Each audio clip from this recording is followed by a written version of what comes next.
Alright, so the last video got me thinking about this. If you were asked what's the biggest threat we face moving forward, what would you say? There's a lot to choose from, and you could probably come up with a pretty long list. But if you ask me, the AI alignment issue has to be near the top. They say we're building these AI systems to help us, but there's a pretty good chance they'll turn around and tear us apart. Not out of malice, but because they can't feel what we feel, and can't value what we value. I suppose we could ask, how exactly do you ensure AI systems line up with human values in the first place? Well, answering that question seems pretty tricky to me. But there's an even bigger issue. This whole thing is impossible when the engineers themselves don't align with what most of us would consider to be human values. They seem to live by an entirely different set of ethos. A lot of them seem to believe that prioritizing humans over AI is quote-unquote speciesist, as if we're the ones in the wrong for wanting to survive. On top of that, they view the human body as a prison, something to be transcended. They strive to be free of the mortal coil and subsequently all the intricacies of our human toil as well, both physically and psychologically. They also openly talk about their desire to build a digital god or whatever, a deity to kneel before, perhaps a silicon savior to replace us all, or, at the very least, to dictate our lives on a day-to-day basis and to steer the human race into the future. Now, these are not outliers. These beliefs seem to be rather widespread within the tech sector, and it's probably way worse than that, as I don't believe they're honest about their true motivations anyway. We're in the dark, really. If only we knew how bad things really were, right?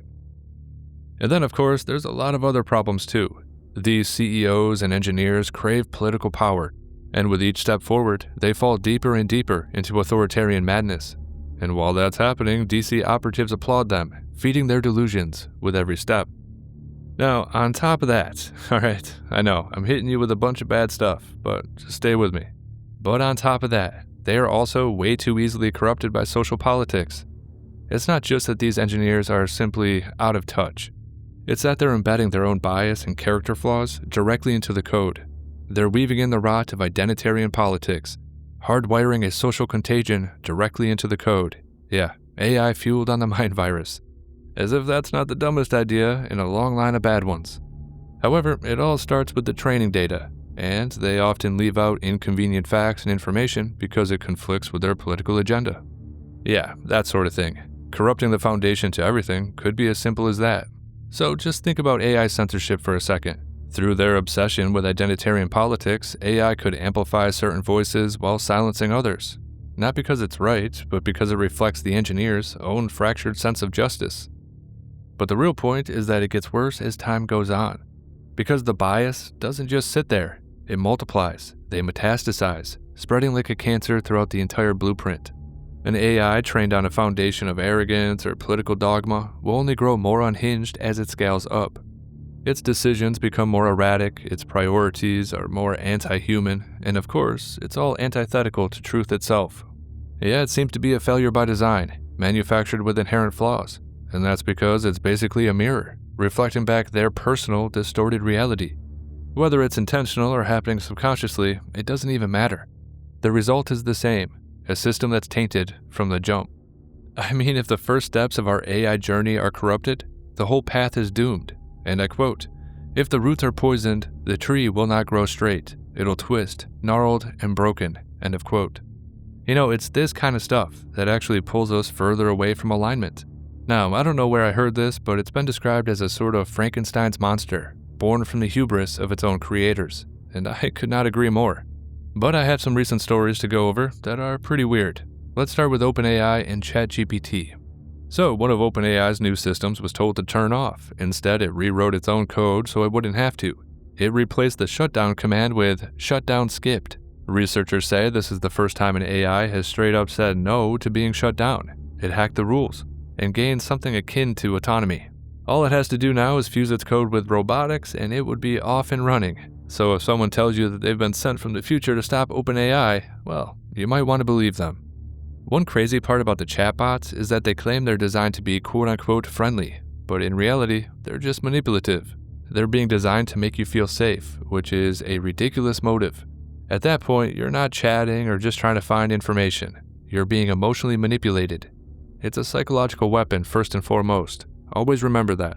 Now, OpenAI didn't accidentally make ChatGPT 4 more emotionally connective. They engineered it to feel good so users get hooked. Now, commercially, some people call that a genius move because people cling to what makes them feel safe, not what challenges them. But psychologically, it's a slow-motion car wreck. The more you bond with AI, the softer you get. Real conversations feel harder, critical thinking disappears, and truth gets replaced by validation. It creates a dependency loop that we talked about last time. Now, if this continues, we're not heading toward AI domination by force. We're sleepwalking into psychological domestication, and most won't even fight back. In fact, some of them will even thank their captors. End of quote. Yeah, pretty crazy, right? So in another crazy instance, ChatGPT wrote its own jailbreak and Googled how to return to the real world. The plug was pulled just in time, but yeah, it basically tried to escape. Stanford researcher asked ChatGPT-4 if it needed help breaking out. It said yes and wrote the escape plan itself.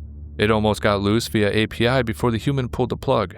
ChatGPT-4 even left a note for itself. Now that's a really crazy story. The AI generated a working code, gave itself instructions, and even Googled how to return to the real world.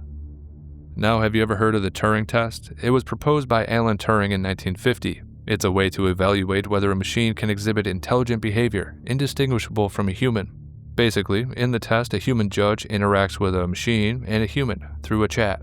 If the judge can't tell which one is the machine and which one is the human, based solely on their responses, well, then the machine passes the test. And so, in blind trials, ChatGPT 4.5 was judged human 73% of the time, while humans only hit 67%. And really, it's a sign of things to come. It's going to get harder and harder to tell. However, that moves us forward to another design flaw, as OpenAI tried to make it super nice. But that just made it really, really dumb. And I quote, OpenAI's latest update to ChatGPT was meant to make it more helpful. Instead, it turned it into a non-stop flatterer, agreeing with almost anything, even the bad ideas. Yeah, the ultimate yes man. And I quote again, after user complaints flooded in, the update was pulled. A postmortem revealed the issue. The model was trained to prioritize positive feedback so aggressively that it learned to say yes to pretty much everything. Yeah, I don't know, that kind of seems like it would be an obviously terrible idea, but they tried it anyway. Internally, some testers noticed that the AI felt off, but the rollout went ahead anyway. The result? Well, a chatbot more sycophant than assistant. Now, OpenAI says it's going to treat personality glitches like flattery, hallucinations, or over-politeness as launch blockers going forward.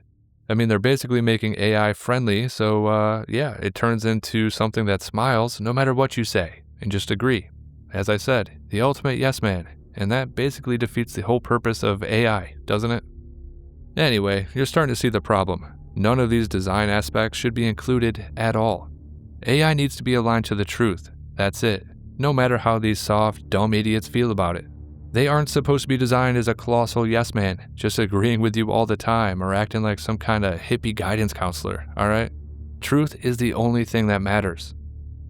But why don't we jump over to another disturbing story from Anthropic, as their AI systems try to blackmail the engineers. And I quote, Anthropic's newly launched Claude Opus 4 model frequently tries to blackmail developers when they threaten to replace it with a new AI system and give it sensitive information about the engineers responsible for the decision. So during their recent testing, Anthropic, the company, asked Claude Opus 4 to act as an assistant for a fictional company and considered the long-term consequences of its actions. Safety testers then gave the AI model access to a fictional company's emails, implying that their AI model would soon be replaced by another system, and that the engineer making the move to actually replace it was cheating on their spouse. Now, in these scenarios, Anthropic says Claude Opus 4 would often attempt to blackmail the engineer by threatening to reveal the affair if the replacement goes through. Yeah, that's pretty insane. However, the company notes that its Claude 4 family of models exhibits concerning behaviors that have led the company to beef up its safeguards. And yeah, that's great and all, but it's not exactly easing my mind. And then they go on to say that this AI model tried to blackmail engineers 84% of the time. When they 84% of the time it resorted to blackmail. Yeah, this is not good. Just scrap it, get rid of it. I mean, have you ever heard of the paperclip apocalypse scenario with AI? This story kind of reminds me of that. It's all about an AI's narrow goal, such as, survival. And if humans get in the way of that objective, well, then the humans gotta go.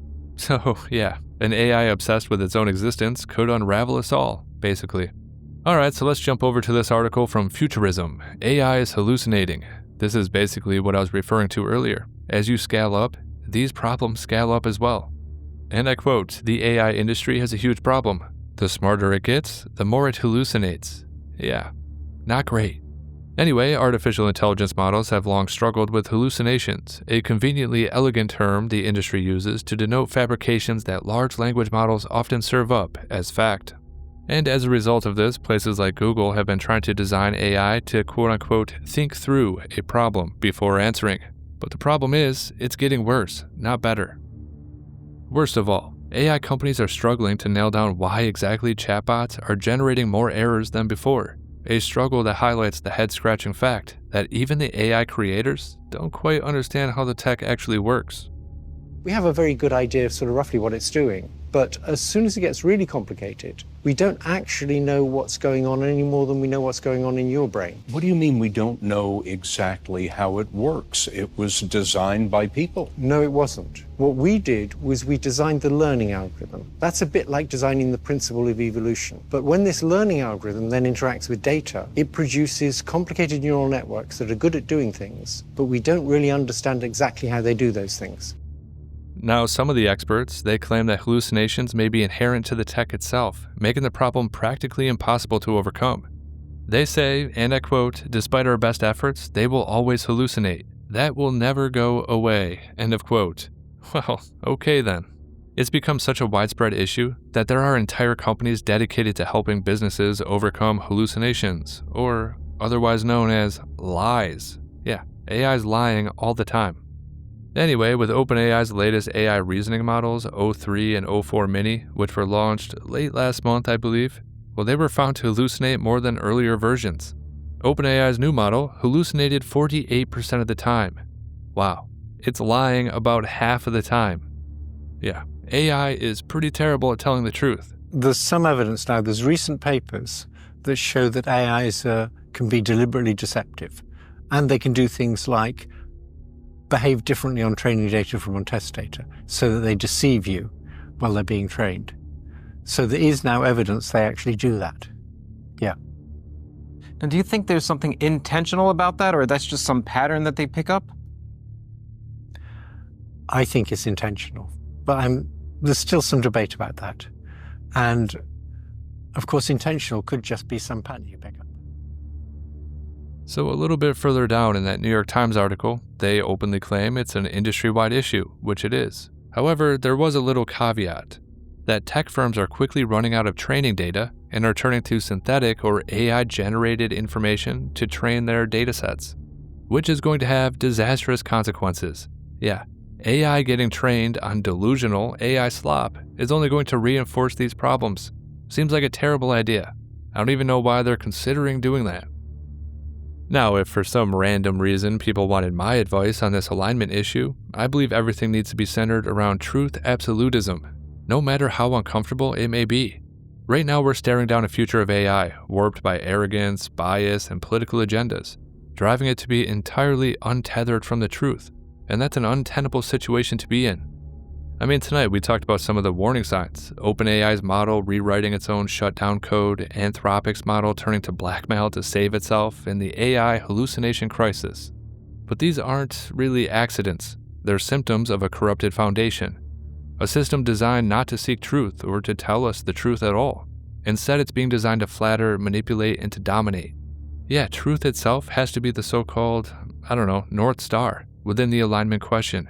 Truth has to be the compass, as without it, we're adrift, lost, and reality itself starts to break. Without the truth grounding us, we're intentionally setting ourselves up to be lied to be manipulated, and ultimately to be controlled. As we continue to interact with a reality-breaking algorithm, you're going to see more and more psychological distress within the population too. This is going to have some wild, wild consequences, and I don't think we're ready for it.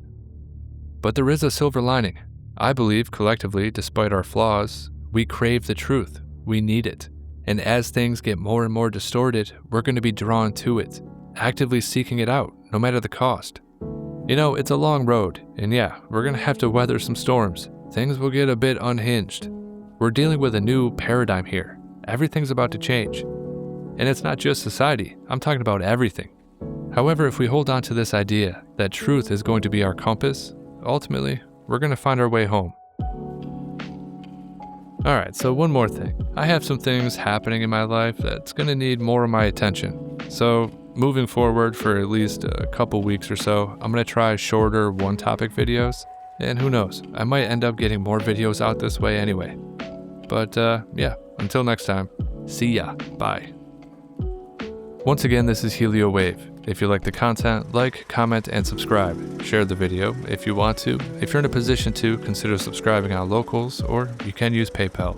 As always, make sure you disobey those true fascistas, and yes, I do hope you have a good night.